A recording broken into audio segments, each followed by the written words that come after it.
바울이 온 이태를 자기 셋집에 머물면서 자기에게 오는 사람을 다 영접하고 하나님의 나라를 전파하며 주 예수 그리스도에 관한 모든 것을 담대하게 거침없이 가르치더라. 샬롬, 사랑하는 성도님들, 말씀을 사모하며 하나님의 음성을 들으러 나아가는 이 시간, 하나님의 은혜와 사랑이 성도님들의 마음에 충만히 임하기를 예수 그리스도의 이름으로 축복합니다. 바울이 드디어 로마에 도착했습니다. 길고 험난한 여정이었습니다. 피곤하고 지친 몸, 그리고 유대인들의 핍박으로 인해 쉬고 싶을 법도 한데 바울은 또다시 유대인의 높은 지위에 있는 사람들을 초청하여 복음을 전하고자 합니다. 먼저는 자신이 죄수의 신분으로 로마에 왔지만 자신이 죄를 범해서가 아닌 유대인들의 핍박으로 인해 로마에 끌려왔다는 것을 이야기합니다. 이 말을 들은 유대인들은 바울이 대체 어떤 도를 전하기에 모두에게 반대와 핍박을 받는 것인지 알고자 했고, 약속한 날에 그 이야기를 듣기 위해 바울이 묵는 집에 모여들었습니다. 바울은 이들에게 아침부터 저녁까지 예수 그리스도에 대해 가르치며 복음을 전합니다. 오늘날로 말하면 일종의 성경 세미나를 연 것이죠. 바울은 그동안 자신을 핍박하고 괴롭게 굴던 이런 유대인들로부터 도망치고 싶을 만도 한데 그들을 포기하지 않으신 하나님의 마음으로 또 예수 그리스도로 인해 여전히 불타오르는 뜨거운 가슴으로 그들에게 하나님 나라와 예수님에 대한 모든 것을 선포합니다. 사실 지금 바울은 석방이 된 자유의 몸이 아닙니다.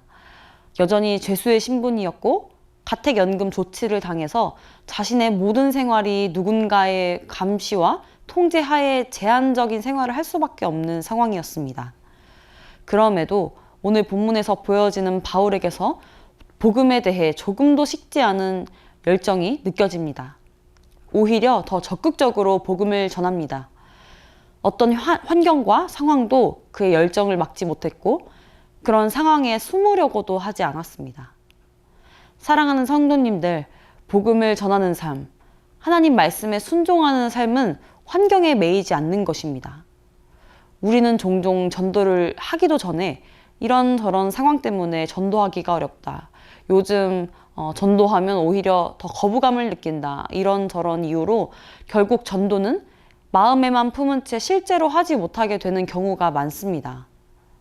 오늘 바울을 보면 복음을 전하는 것은 어떤 좋은 환경과 또 가능한 여건 속에 있을 때에야 더 효과적으로 되어지는 것이 아닌 불가능해 보이는 환경과 여건 속에서 복음을 전하게 될 때 역설적으로 하나님의 일하심과 역사하심을 더욱 볼 수 있다는 것을 알 수 있습니다.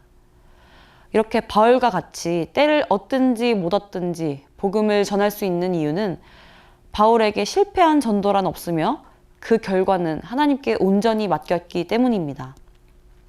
성도님들이 어디를 가고 또 어디에 있든지 이 바울과 같이 담대하게 복음을 전하게 되시길, 또 전도할 때 오직 성령님만 의지하시길 축복합니다. 그렇게 바울의 집에 모인 유대인들은 단순히 바울이 무엇을 주장하는지 들으러 왔다가 아침부터 또 저녁까지 하나님 나라와 성경에 기록된 약속의 메시아, 곧 예수 그리스도에 관한 복음을 듣게 됩니다. 그 말을 듣는 사람들 중에는 믿은 사람도 있었고 믿지 않은 사람도 있었으며 그 중에는 또 다툼이 생기기도 했습니다. 바울은 그렇게 믿지 못하는 그들에게 이사야의 말씀을 인용하여 말합니다. 일러스되 이 백성에게 가서 말하기를 너희가 듣기는 들어도 도무지 깨닫지 못하며 보기는 보아도 도무지 알지 못하는도다. 이 백성들의 마음이 우둔하여져서 그 귀로는 둔하게 듣고 그 눈은 감았으니 이는 눈으로 보고 귀로 듣고 마음으로 깨달아 돌아오면 내가 고쳐줄까 함이라 하였으니 그런즉 하나님의 이 구원이 이방인들에게로 보내어진 줄 알라. 그들은 그것을 들으리라 하더라. 바울은 죄수의 신분임에도 자기의 민족인 유대인들을 불러 온 힘을 다해 복음을 전했습니다. 하지만 그들은 말씀 그대로 듣기는 들어도 듣지 못하고 보기는 보아도 보지 못하고 알지 못했습니다. 분명 듣기는 들었는데 듣지 못하고 보기는 보았는데 알지 못한다는 것이 무슨 말일까요?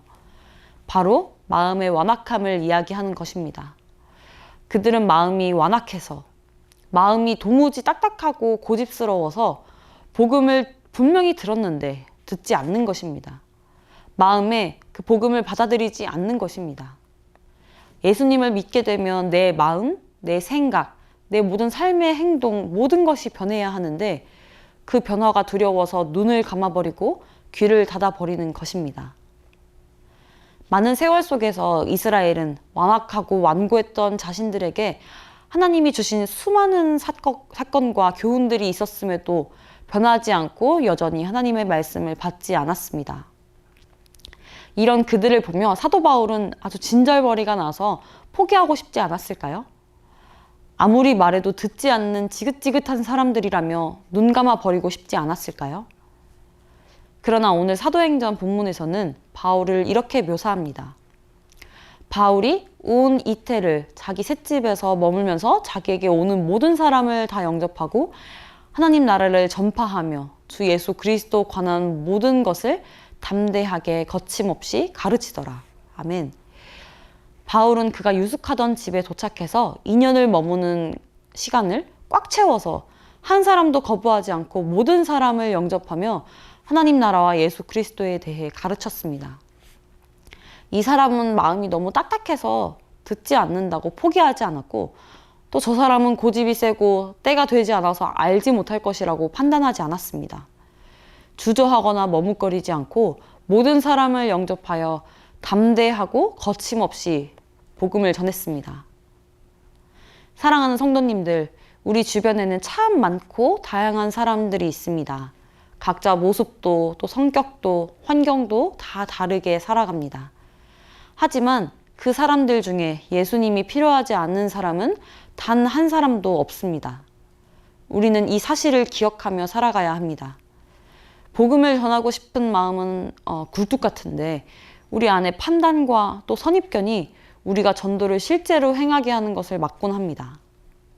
저도 캠퍼스에 나가면 복음을 잘 들어줄 것 같이 생긴 저 사람이 오히려 세차게 거절을 하기도 하고 정말 내 말을 듣지 않을 것 같이 생긴 저 사람, 담배 피는 저 사람, 그 사람들이 오히려 복음을 듣겠다고 합니다.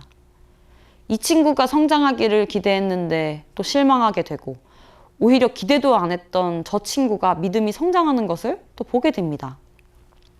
우리는 완고한 사람들 앞에서 우리의 완고한 마음을 더욱 열고 우리의 선입견을 깨고 모든 사람에게 예수님이 필요하다는 것을 믿으며 복음을 전해야 할 줄로 믿습니다.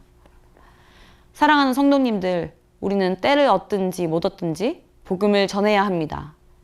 내 생각에 믿을 것 같은 저 사람뿐만 아니라 믿지 않을 것 같은 그 사람에게도 복음을 듣고 믿을 기회를 주어야 합니다. 그리고 그 결과는 하나님께 맡기는 것입니다. 내가 하는 것이 아니라 성령께서 역사하실 것이기 때문입니다. 바울과 같이 어떠한 환경에서도 또 어떠한 상황에서도 한 영혼도 포기하지 않는 아주 복음으로 뜨거운 가슴을 안고 거침없이 담대하게 예수 그리스도를 전하게 되시길 축복합니다. 성도님을 통해서 많은 영혼들이 주께 돌아와서 천국의 잔치가 끊이지 않게 되기를 예수 그리스도의 이름으로 축복합니다. 기도하시겠습니다. 하나님, 우리도 누군가를 통해서 복음을 듣고 믿었던 것처럼 하나님, 우리를 통해서 누군가가 복음을 듣고 믿는 그 역사가 일어나기를 원합니다. 하나님, 우리를 사용하셔서 이 땅 위에 정말 예수 그리스도 필요한 그 사람의 마음 가운데 하나님의 나라가 임할 수 있도록 인도하여 주시옵소서. 살아계신 우리 주 예수 그리스도의 이름으로 기도드립니다. 아멘.